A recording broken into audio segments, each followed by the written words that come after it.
Adobe Illustrator-ում բացի Paint Brush tool-ից գոյություն ունի նաև Block Brush tool-ը, որի շորտքաթն է Shift-B։ Block անգլերենից թարգմանվում է որպես կարելի ասել լաքա, եւ Block Brush tool-ը տարբերվում է Paint Brush tool-ից նրանով, որ նա նկարում է fill-ով, այսինքն չունի ստրոկ։ Եթե մենք նայենք այս նկարի վրա, ապա դուք կտեսնեք, որ եթե մենք նկարում ենք Paint Brush tool-ով, մենք ունենում ենք ստրոկ, որի շուրջը կառուցվում է գույնը։ Իսկ եթե մենք նկարում ենք Block Brush tool-ով, ապա մենք նկարում ենք fill-ը, որը չունի ստրոկ։ Դա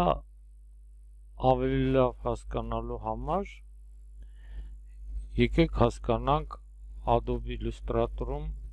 մի ֆունկցիա, որը կատարվում է փաթի հետ եւ կոչվում է Outline Stroke։ Որն է Outline Stroke-ը։ Ենթադրենք մենք ունենք մեկ հատ փաթ, որը ունի գույն, ենթադրենք կարմիր գույն, մենք հիմա մեծացնենք այդ կարմիր գույնը,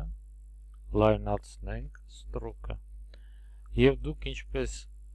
տեսնում եք, եթե մենք մտնենք View Outline Mode կամ Ctrl+Y-ում, ապա մենք ունենք մեկ հատ գիծ։ Այժմ եթե մենք տանք Object Path Outline Stroke եւ նորից մտնենք Ctrl+Y-ով Outline Mode, ապա դուք կտեսնեք, որ այս ստրոկը ընդգծվեց եզրագծերով, այսինքն ինքը վերածվեց fill-ի։ Դա նշանակում է, որ եթե մենք այժմ ընտրենք նրան եւ մեծացնենք, ասենք չափերը, ապա մենք հնարավորություն կունենանք տանք նրան ստրոկ, նրա շուրջը եւ fill, այսինքն ստրոկը վերածվեց shape-ի, որը բաղկացած է փաթից եւ fill-ից։ Սա կոչվում է outline կամ իսկ ֆունկցիան Outline Stroke, այսինքն ընդգծել գիծ։ Այժմ այս օբյեկտը փաթից, որը ուներ այսպիսի տեսք, վերածվեց Outline Stroke-ի։ Եթե մենք նկարում ենք սովորական brush-ով, Paint brush-ով կամ նկարում ենք մատիտով, ապա մենք ձեր հետ ստանում ենք ստրոկ, որը ունի ուղղակի գույն։ Իսկ եթե մենք նկարում ենք Block Brush tool-ով, հիմա եթե մենք նորից սեղմենք Outline Mode Ctrl+Y-ով, ապա դուք կտեսնեք տարբերությունը, թե Block Brush-ը ինչ կերպ է նկարում եւ ինչ ձևով է նկարում ստրոկը։ Այժմ եկեք տեսնենք, թե ինչ հատկություններ ունի Block Brush tool-ը։ Դրա համար մենք նկարել ենք 4 հատ ուղղանկյուն, որը դուք նկատեք առաջի եւ երկուսը ունեն միայն fill, այսինքն նրանք չունեն ստրոկ։ Այս վերջինը ունի ստրոկ, բայց չունի fill։ Եթե մենք ընտրենք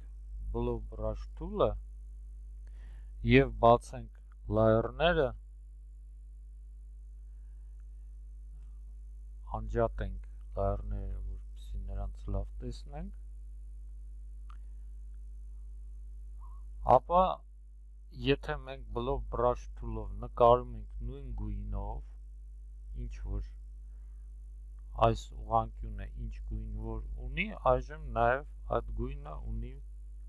Blow Brush tool-ը։ Blow Brush tool-ը, եթե մենք հիմա նկարում ենք այն գույնով, որը որ ունի տվյալ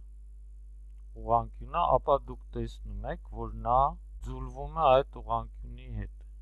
քանի որ նրանք ունեն նույն գույնը եւ այս ուղղանկյունը ունի ստրոկ։ Եթե մենք նայենք հիմա մեր layer-ին, ապա դուք կարող եք տեսնել, որ նրանք երկուսով ձուլվեցին։ Այժմ եթե մենք շարունակենք նկարել, ապա մենք կնկարենք նույն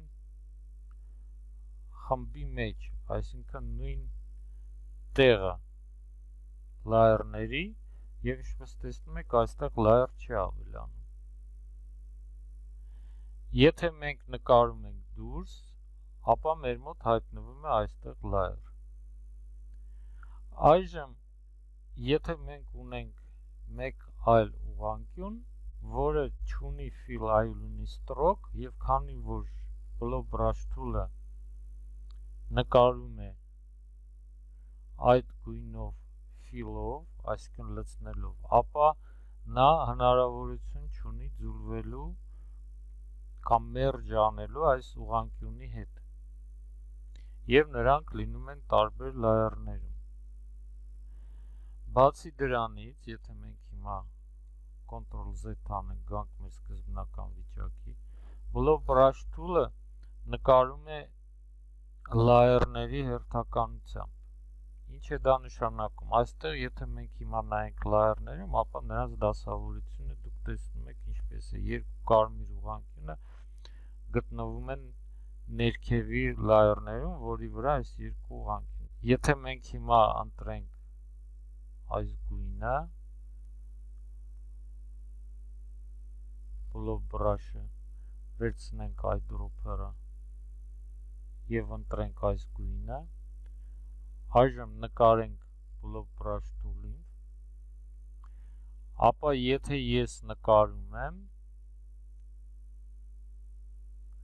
դուք տեսնում եք, որ այս երկու կարմիր ուղղանկյունները ձուլվեցին, այսինքն 2-3 layer-ը դառնում են մեկ հատ layer, ընդ որում նա չձուլվեց այս վերջի ուղղանկյունին, քանի որ նրա fill-ը Blow Brush-ի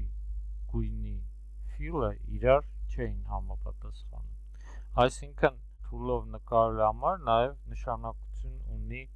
հերթականությունը։ Նա նկարում է ըստ layer-ների հերթականության։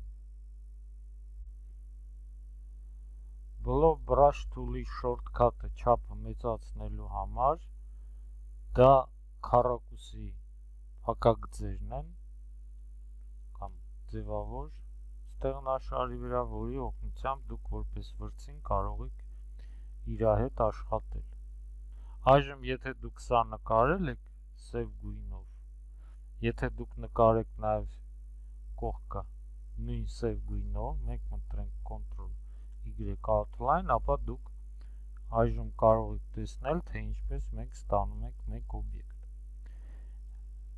Նրանով նկարելով հարմար է նաև օգտագործել Eraser tool-ը, որը հնարավորություն է տալիս ջնջել այդ լաքան, կարելի է ասել, բլոբը և տալ նրան ինչ-որ ձև։ Եթե մենք հիմա նորից մտնենք Ctrl-Y, որպեսզի տեսնենք փաթերը, ապա դուք կտեսնեք ամեն նկարելուց այս սև գույնի մասը կամ նրա փաթերը մնում է փակ։ Եթե մենք ընտրենք մեկ ուրիշ գույն Blow Brush tool-ի համար, այժմ և նկարենք, ապա նրանք իրար հետ չեն ձուլի, կլինեն տարբեր layer-ների վրա, ինչպես այստեղ մենք տեսնում եք։ Blow Brush tool-ի կարգավորումները նման են Calligraphic brush-ին, եթե մենք նրա վրա երկու անգամ սեղմենք, ապա կբացվի այս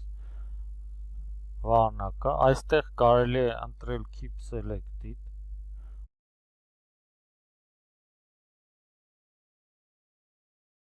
որը թույլ տալիս նկարելու ժամանակ հենց նրա ավարտին ստանալ ընտրված բրաշ։